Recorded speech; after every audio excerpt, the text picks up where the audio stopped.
comparing them.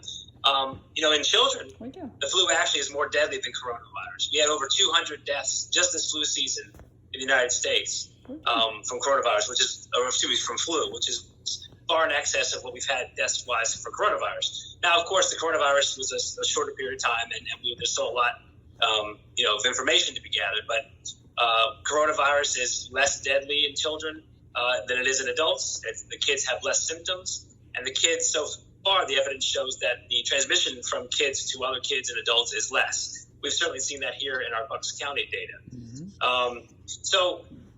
It's scary. It's new.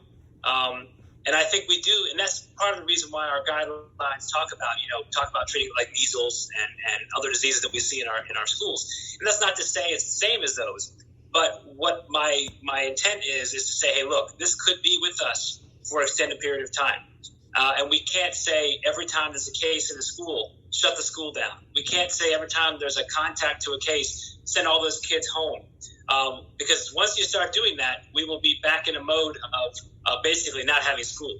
It's very disruptive, and there's no evidence to indicate, especially now that everyone's going to be masked, there's a reason why we can't utilize that modified quarantine situation. So I think this is going to be with us for a while. I don't want anyone on this call to think that a vaccine is going to magically come out and save the day. There's a lot of work that needs to be done. Even if they come out with a safe vaccine over the next several months, it takes many, many months for them to actually provide enough vaccine to the entire country, 350 million people. This is probably going to be with us for at least a year, before we see any major, I'm sure we'll be involved in the health department with any kind of vaccine like we were back with H1N1. But something very important, remember, H1N1 was, again, more deadly in children. We didn't close one school in Bucks County. There you go. So it's important that, we're taking this very seriously. I don't want anyone to think we're not taking it seriously. We certainly are. But at the same time, we want to get people used to the idea that we may have cases. I expect to have a case in every school district in Bucks County, multiple cases most likely as this goes forward. And I want people to get used to that idea. And the more and more people get infected with this, right now we have about 1% of our population that have confirmed cases. We probably think, because we talked to everybody, we talked to family members that just didn't get tested but have the same symptoms, probably closer to 5% or so of people have had this. For every family where there's someone sick, sometimes the siblings or the friends, they have the same symptoms, they went to the same place, they just don't get tested because they're not that sick. And most people aren't that sick. And that's another really important thing to note. Watching CNN, watching Fox News, you would think that, this kills everybody. And it's a shame because we had all of our major outbreaks here in our nursing homes.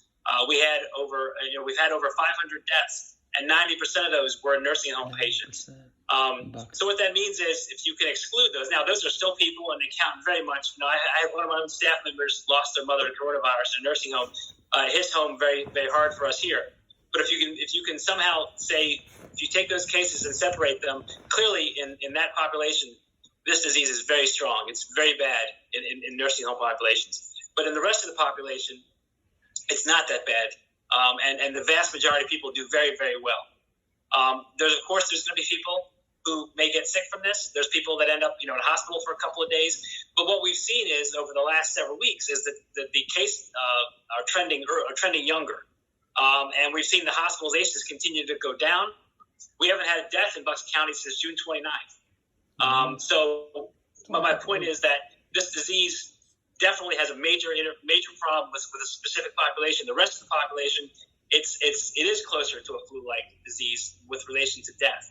And so I think people need to sort of say, hey, this is going to be with us for a long time, sort of take a new look at this and say, and it doesn't mean we stop wearing masks, right? It doesn't mean we stop taking it seriously. We don't stop doing all the things that we're talking about doing tonight.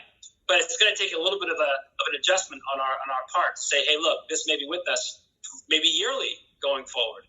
And as you said, this is something that we have to make an adjustment to and say, there's probably going to be a case in my school, in my children's school at some point, or on my children's bus, or on a sports team that my kid's on, or anything. And a lot of these kids, they're not even going to get sick in school.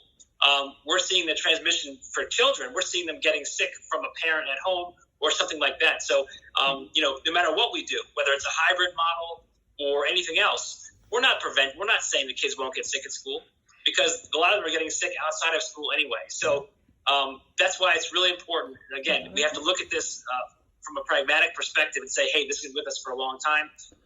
And the vaccine may not be available for a year or 2 years. HIV has been with us since 1982, and we still have no vaccine for that. So we don't know what's going to happen with the vaccine. We hope one comes and it's strong and the immunity is able to last. But there's just so many questions related to that. So I hope that answer kind of makes sense.